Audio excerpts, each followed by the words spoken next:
दिल्ली और मुंबई जैसे दो बड़े शहरों के पास ऐसे एयरपोर्ट्स बन जाएं जो सिर्फ उड़ाने ना दें बल्कि पूरी इकोनॉमी को ही उड़ान दे दें, तो इंडिया का फ्यूचर कैसा दिखेगा।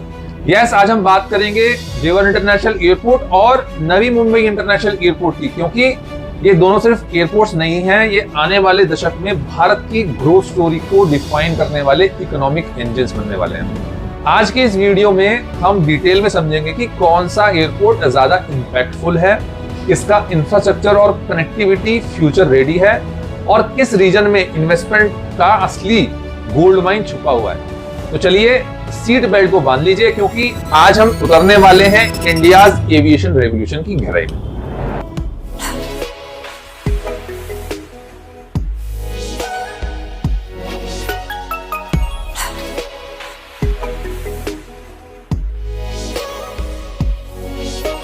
इन दोनों एयरपोर्ट्स की चर्चा सिर्फ एविएशन तक सीमित नहीं है, ये अर्बन ट्रांसफॉर्मेशन की कहानी है। एयर ट्रैवल अब लग्जरी नहीं रहा, ये अब नेसेसिटी बन चुका है। भारत की पॉपुलेशन तेजी से बढ़ रही है और मेट्रो सिटीज जैसे दिल्ली और मुंबई के मौजूदा एयरपोर्ट्स अपनी कैपेसिटी की लिमिट पर पहुंच चुके हैं। इसीलिए सरकार और प्राइवेट डेवलपर्स अब बना रहे हैं नए ग्रीनफील्ड एयरपोर्ट्स, यानी पूरी तरह से नई जमीन पर बने अल्ट्रा मॉडर्न, टेक ड्रिवन और sustainable aviation hubs. Navi Mumbai और जेवर दोनों अपने रीजन के लिए न्यू इकोनॉमिक कैपिटल्स बनकर उभर रहे हैं। एक तरफ है महाराष्ट्र का फ्यूचरिस्टिक लोटस इंस्पायर्ड डिजाइन और दूसरी तरफ है उत्तर प्रदेश का digital first eco smart mega hub. Bharat में एविएशन ग्रोथ पिछले एक दशक में एक्सप्लोसिव रही है। 2010 में सालाना करीब 79 मिलियन लोग उड़ान भरते थे, आज ये आंकड़ा 150 मिलियन से भी ऊपर पहुंच चुका है, यानी कि डबल से भी ज्यादा। पर चैलेंज ये है कि दिल्ली और मुंबई दोनों एयरपोर्ट्स सैचुरेशन पर हैं। आईजीआई लगभग 70 मिलियन पैसेंजर्स एनुअली हैंडल कर रहा है और मुंबई का सीएसएमआई तो literally no more room to expand zone में है। लैंड कंस्ट्रेंट की वजह से मुंबई में एक्सपेंशन अब नामुमकिन है। इसीलिए महाराष्ट्र सरकार ने 2010 में ही नवी मुंबई एयरपोर्ट का प्लान बना लिया था। दूसरी तरफ दिल्ली एनसीआर के लिए जेवर इंटरनेशनल एयरपोर्ट का जो आइडिया है वो 2001 में आ गया था, लेकिन अप्रूवल्स, पॉलिटिक्स और लैंड इश्यूज के कारण वो सालों तक अटका ही रहा। फिर आया 2017, जब योगी आदित्यनाथ सरकार ने इसे टॉप प्रायोरिटी पे रखा और स्विस कंपनी ज्यूरिक इंटरनेशनल एजी को डेवलपर बना दिया गया। इसका मतलब बिल्कुल साफ है कि इंडिया अब सिर्फ सिटीज नहीं बना रहा है बल्कि एयरपोर्ट इकोनॉमीज बना रहा है, जहां पर रनवेज सिर्फ उड़ानों के लिए नहीं है बल्कि इन्वेस्टमेंट, लॉजिस्टिक्स और अर्बन डेवलपमेंट के लिए भी है।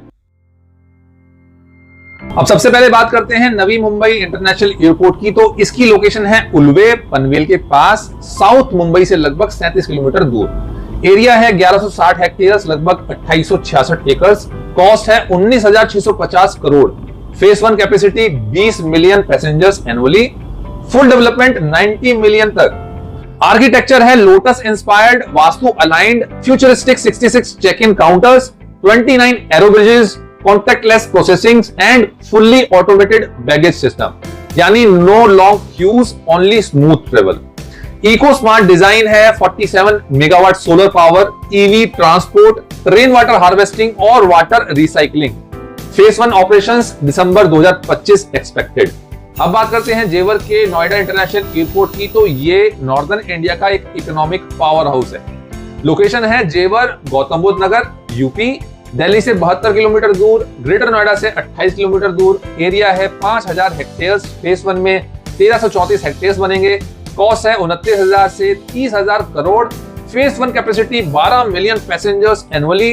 फ्यूचर एक्सपेंशन 70 से 80 मिलियन तक। जेवर का फोकस सिर्फ पैसेंजर्स नहीं है, ये बनेगा इंडिया का biggest cargo and logistic hub. Connectivity unmatched है।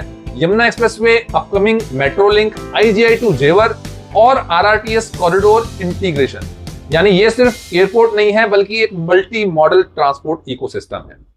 अब बात करते हैं असली एंगल की, रियल एस्टेट और इकोनॉमी पर इसका असर।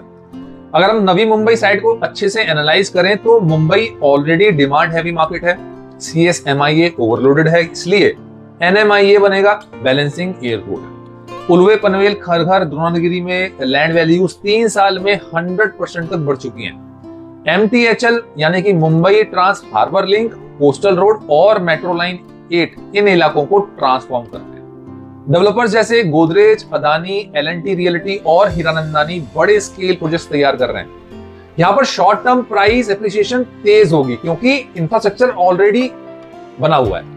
दूसरी तरफ जेवर जो है वो इस साइड को अगर हम लोग एनालाइज करें तो येडा सेक्टर 17, 18, 20, 22, 28 इनमें इंडस्ट्रियल और रेजिडेंशियल प्लॉट्स की डिमांड रिकॉर्ड हाई है।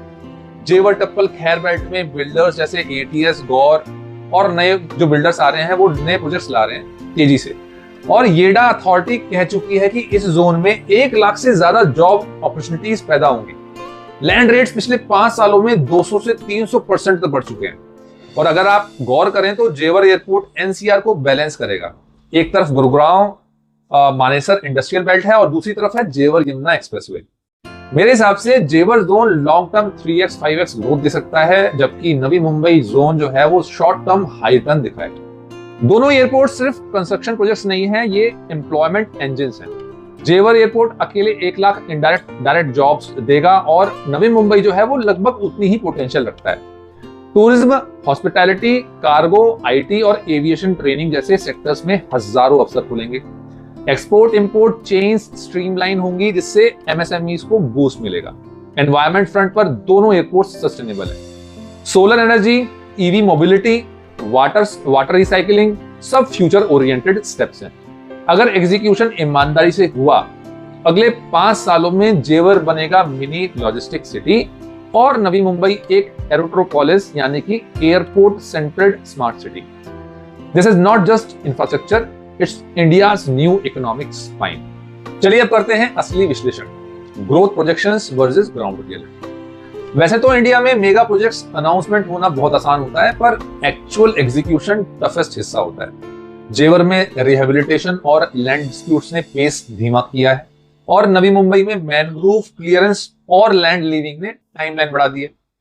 अनाउंसमेंट्स नहीं, इंप्लीमेंटेशन की स्पीड मैटर करती है। अब बात करते हैं real estate bubble versus true demand. देखिए, जेवर और नवी मुंबई दोनों में प्रॉपर्टी रेट्स बहुत तेजी से बढ़ रहे हैं, पर क्या ये राइज सस्टेनेबल है?